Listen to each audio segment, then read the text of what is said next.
YouTube, what is going on? It is your boy Keezy. It ain't easy being Keezy, and in today's video we're gonna be talking about the multi-pocket denim from EVISU.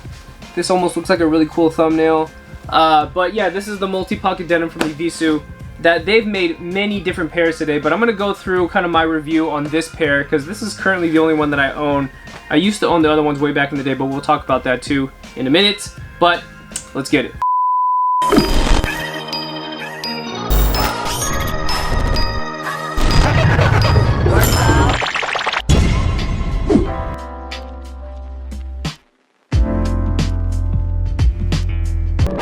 This almost looks like a, when I go like this, I know these are pants, but when I put it like, it almost looks like it's some kind of like, like I'm a samurai or something like that. All right, I'm gonna try my best to freestyle this as kind of like as best as I can while holding it here as well, because I don't have anywhere to hang it up. For those who are not as familiar with some of like what had happened in the early 2000s with EVISU, of course EVISU is very famous for putting all the logos on the back pockets, and I've already done a history video on EVISU, so hopefully you can click here or here and you can watch that and come back to this video if you really want to know the actual context and history of what happened. But just very briefly, a lot of people ask why the logo looks like that. It almost looks like a Levi's logo, but the quick explanation for it, it's actually supposed to be like a seagull. You know, when people make actual paintings and then they in the distance they put like a little McDonald's M that's supposed to look like a seagull like flying away, and that's exactly what this is. But also why it evolved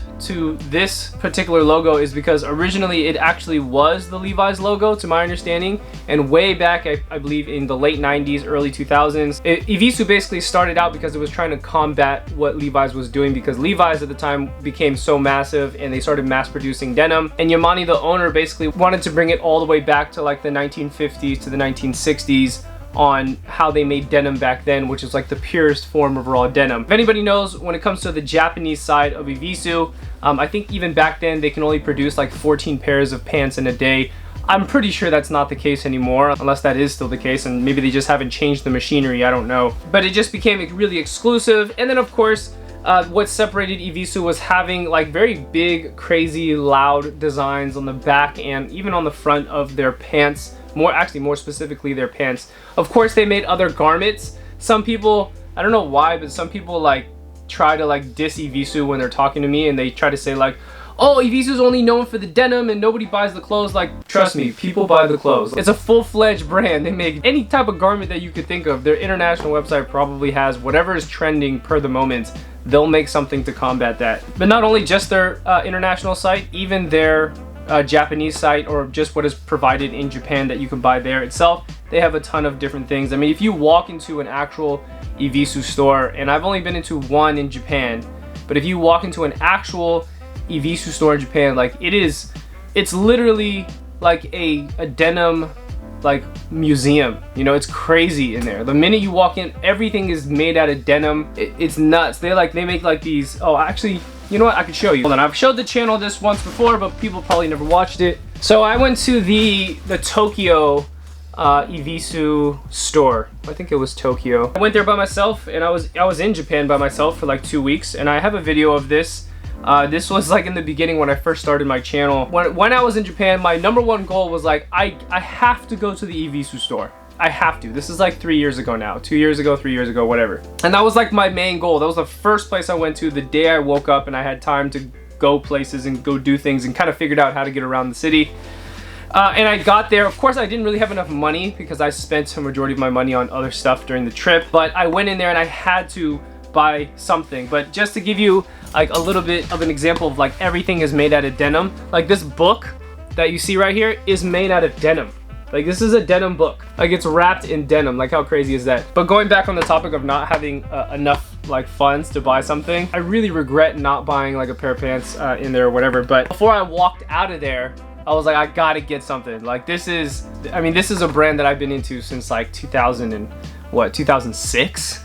You know, 2005, 2006. And what it was is that it almost felt like the chance of a lifetime to walk in the store, even though I could probably go back when this whole pandemic is over. So, but anyway, so I left the store and I was like, I gotta get something. So I got this, and this book is actually signed by Yamani himself. So the owner actually signed this, and there was only, I think, 50 copies made. This kind of feels like story time, doesn't it? Just like I was mentioning, like everything in the EVISU store is basically like a museum. They'll show you people's EVISU jeans from like way back in the day. And they even show pairs in here that I only wish that I can have. Like this pair right here, I don't know if this one's painted or embroidered, but oh my God, like come on. Like it doesn't get any better than that. Like I would, if I had a chance to have that pair itself, oh my God.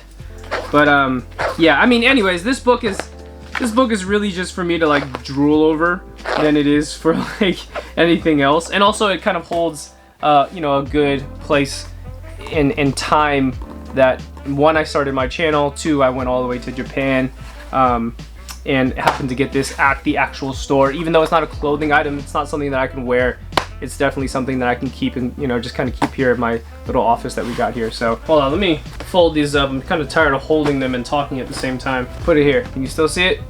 Okay. Like before I get sidetracked, with the multi-pocket EVISU, there was a lot of pairs that happened to get released.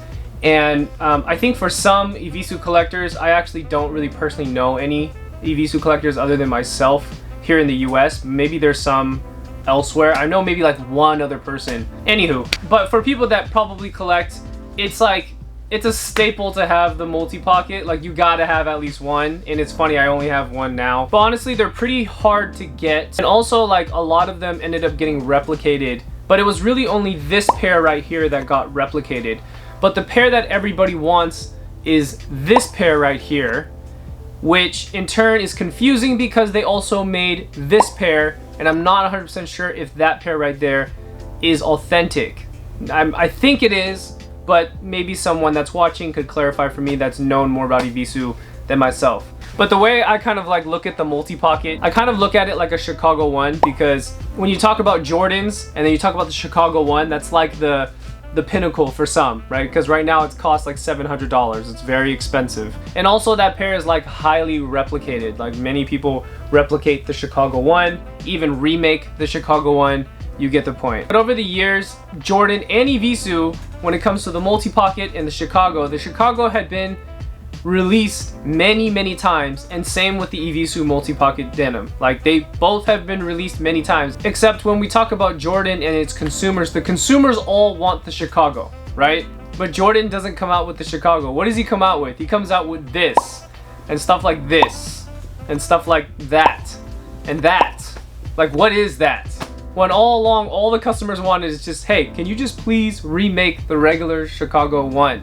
And of course they don't listen, right? Or maybe they do that for exclusivity reasons, who knows. Now EVISU multi-pocket denim, I kind of look at it the same way, because everybody wants this, and sometimes they see this, and then on GRAILED you'll see something like this. And then over the years, since like 2006 to 2010 and probably 2014, you'll see them release stuff like this, and also like this, and like this, which is not this. Confusing, I know, but really everybody just wants the OG one. Nobody really wants the newer ones.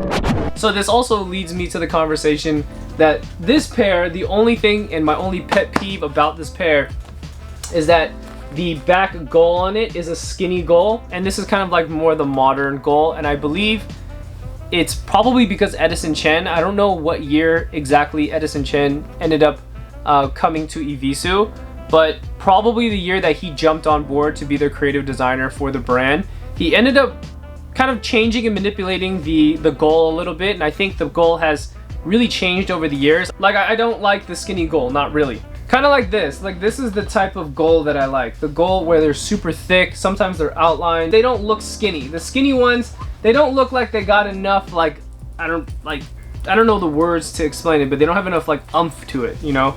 Even the Puma EVISUs that I have on right now, this is a thick goal. I love this one. It looks so much better than something like this. But again, can't complain because I'm glad that I own this one. Same time that this released, like I just mentioned in my unboxing video, I believe that there was another pair that had the same exact logos. Pocket placement was exactly the same, except instead of the goals being white, they were actually a gold color, and I don't know if those were more expensive or not. And also that pair is really hard to find online. I haven't seen it being posted online in a really long time. But whenever that opportunity comes up again, I'd be pretty happy for it.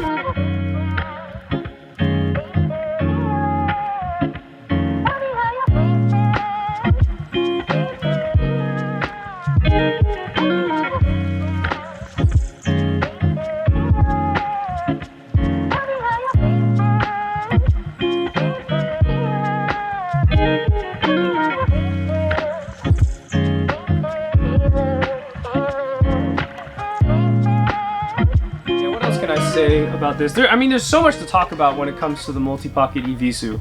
Like it's almost endless, because they had kind of redid the rendition of it so many different times. They've even done like sublimated pockets instead of actual pockets themselves. All right, I don't think I have too much more to say about this, other than the fact that I definitely will try my best to buy the other like GRAILED multi-pocket EVISUs. I definitely want a pair. I mean, the opportunity's got to be right. I think right now its popularity and like all of these Instagram archive pages are kind of just stirring up all these old brands that people like myself have been into, and then it gets popular again, so people try to resell it and make money. So it's tough to sit there and pay for something triple the amount of the price, when really a year ago or 2 years ago I could have got it for like $100. I kid you not, $100. The multi-pocket EVISUs were definitely going for like $100. Okay, maybe like $150, but now I've seen them posted for like $350, which is nuts. That's really expensive, super expensive. Anyways, closing this video out, I know these types of videos, they don't really get views for my channel, but I mean, when you talk about Keezy TV, I tend to talk about things that are not clickbaity and, you know, view count worthy. A lot of this stuff, EVISU, Babestas, people don't care about this stuff, not really anymore. People are kind of starting to come back around, but I mean, I've already kind of said that multiple times. Anyways, closing this video out, thank you so much for tuning in. Make sure you guys and girls keep it locked right here for all your latest information, from clothing, music to culture. It's your boy, I'm out. Peace. You want to do, and it's just gonna take a minute, but it's gonna work out. Like if you try to cut corners and you put costumes on and do shit, yeah, you gonna get straight, but at what cost, you know what I'm saying? And how you feel. When you do this shit for you, 100% for you, you can grind and stay up for 5 or 6 days and not really be tired, because it's for you.